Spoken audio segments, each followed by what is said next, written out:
The notion of a level playing field, or what's called network neutrality,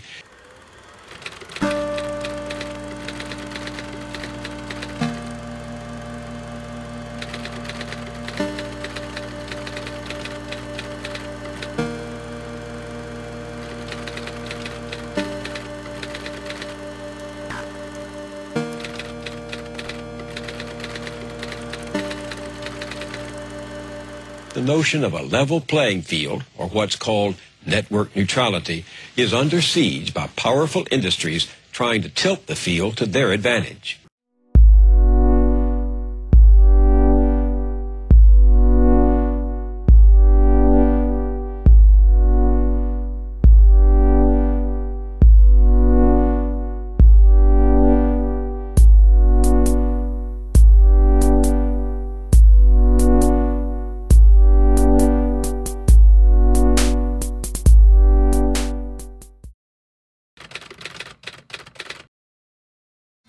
Years ago, Tim Berners-Lee invented the World Wide Web, an open platform of standards where anyone can create a website. And in this open platform, growth was explosive. The internet, as they know it, is very much at risk. In both cases, what I'm describing here is an exogenous technological change that initially produces an explosion of democratic speech. And this innovative, uncontrolled speech threatens. And those threatened then react. They react to take a culture that had been unlocked by this exogenous technological change and relock it. So what's the catch with the internet? Your connection.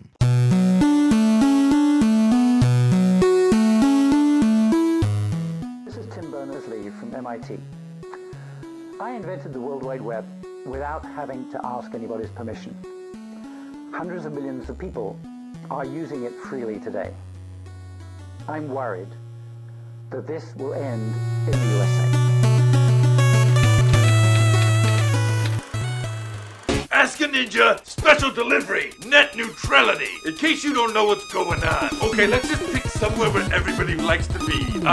Watching the girl at hot dog on a stick make lemonade. We're glad to present the fruits of our labor on a free internet, where people can get our videos and our ideas just as easily as they can shop for CDs or t-shirts or anything. But what if the telcos block or slow down access to the sites I count on most? But then, the big internet service provider puts up a wall and says you can't watch the girl at hot dog on a stick make lemonade unless she pays us. Meanwhile, they're trying to make you watch Robin Williams' cousin make bacon juice, and he's got a mesh shirt on and there's lots of hair. He's just as hairy as Robin Williams, but not even as funny as Robin Williams is not. But if some of the telecoms have their way, the internet could become a place that's even more dangerous than this. Dangerous because people won't have such easy access to the kind of democratic media that's flourishing here now. The stuff that made the internet worthwhile in the first place.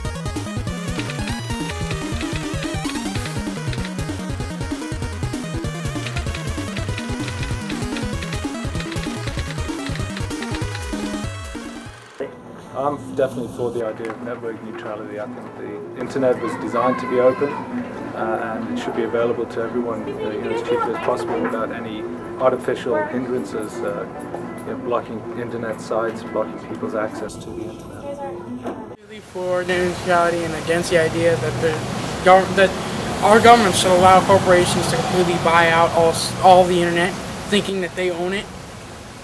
And considering the fact that I won't be able to go to certain sites at the same speed as other sites just because they pay, is just wrong. I mean, for instance, all those little businesses that have little sites that don't have enough money, that the only reason they have a site is because to actually get money, will completely be shut down. I mean, they won't get any business. People want the amount of homeless people will grow in LA. I bet it. I bet it. No matter who you are, if you're a homeless individual even, you have at least an hour, let's say, of free internet, for example, at your local library. So to me, it's totally different than anything before, as a lot of people know, because it represents the only truly free, and not only that, worldwide way to either spread ideas, advertise, learn about something, give an opinion, and really do a lot of things that were never available to us.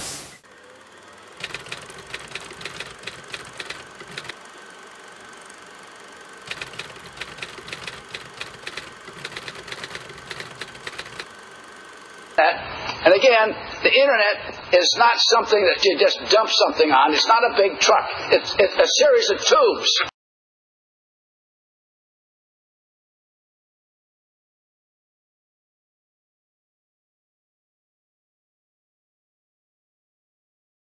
He is a member of the Republican National Party in Texas. And let's just start off with the basic question I've been asking everybody else. Are you for or against the principle of network neutrality? Well, at this point, I have to say I'm for net neutrality.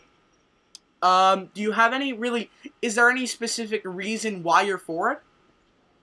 Well, as I said earlier, the notion of having content delivered through internet service providers is the reason why people like me license internet services. And if there were no content out there, I wouldn't want to license your service, nor would I want to pay for a broadband at $45, $50, $60 a month. So it seems to me that as an internet service provider, you want to have as much content as possible so that people have an ever-growing interest in licensing service providers' resources.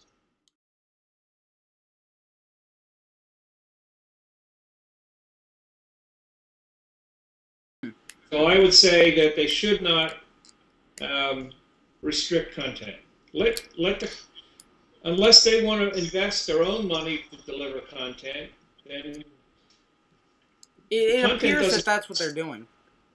And I do think that if they are running the network and not licensing it from a third party, then I personally kind of think that they do have to have some discretion to protect maybe children that are using the service from certain things, but they're blocking off things that aren't obscene at all. Oh, well, I mean, pornography is a different issue. Oh, yeah, pornography is a completely different issue. Right, yeah. And I guess I wouldn't be opposed to letting people have access to whatever they want, but some things ought to have special conditions to them, such as pornography. Yes. Now, you said the word licensing a lot in this interview. When you say licensing, what are you exactly specifying? Well, when I pay my ISP vendor $40 a month, I'm licensing their resources. So that's the context I mean by license. Now, on the issue of vendors wanting to censor certain sites like they've done in Philadelphia and Canada, do you think that what's on the internet should be protected by freedom of speech? I think so. I am concerned about the amount of pornography that's on there. I'd like to see porn sites move to a .XXX or something like that. Yeah, that's what they're trying to do at the latest ICANN conference. Yeah. And that all porn ought to by law carry that what would it be called, suffix or something? Yeah, maybe have to, like, not only that domain, but you'd have to put in a credit card number before accessing it or something. Yeah, so it would be easy to block sites. You would just be able to block XXX sites. Right. Yeah. But other than porn, do you think, like, maybe like on discussion boards and on blogs and on YouTube videos, do you think that type of stuff should be protected by freedom of speech? Yeah, sure. I mean, that's what it is. It's speech. Yeah. Well, I think I can either look at it or I don't. I don't have to look at that stuff. Exactly. If you want to know more about Jim's campaign, visit McGrodyForCongress.com. And he's also got a YouTube channel. Just type in Jim McGrody in the search box and you'll find it. Thank you very much. All right.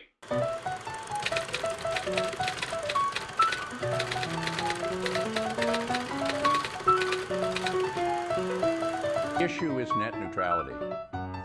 If you've ever wondered what's at stake in the fight over net neutrality, the answer is as clear as the picture on your screen. The internet allows me and everyone else to communicate directly with you. No matter what your political agenda, no matter what your political party, net neutrality protects your freedom of speech.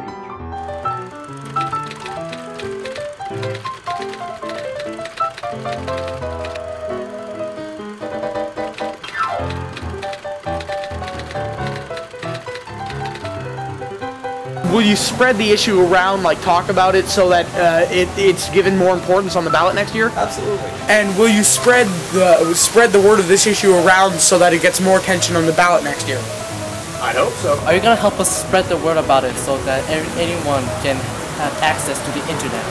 Yeah, I think anyone should have access to the internet. Will you spread the word about it so that... Sure.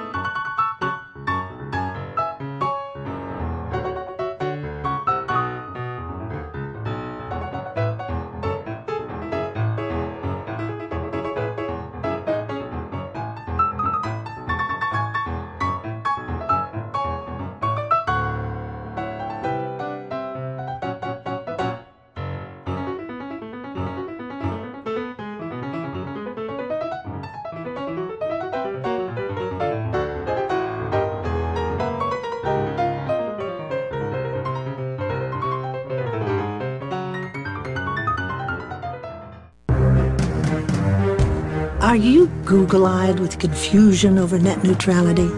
No wonder. It's all just clever mumbo-jumbo.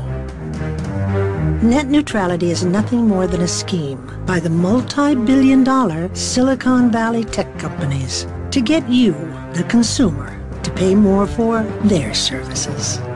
Forget all their mumbo-jumbo. Net neutrality simply means you pay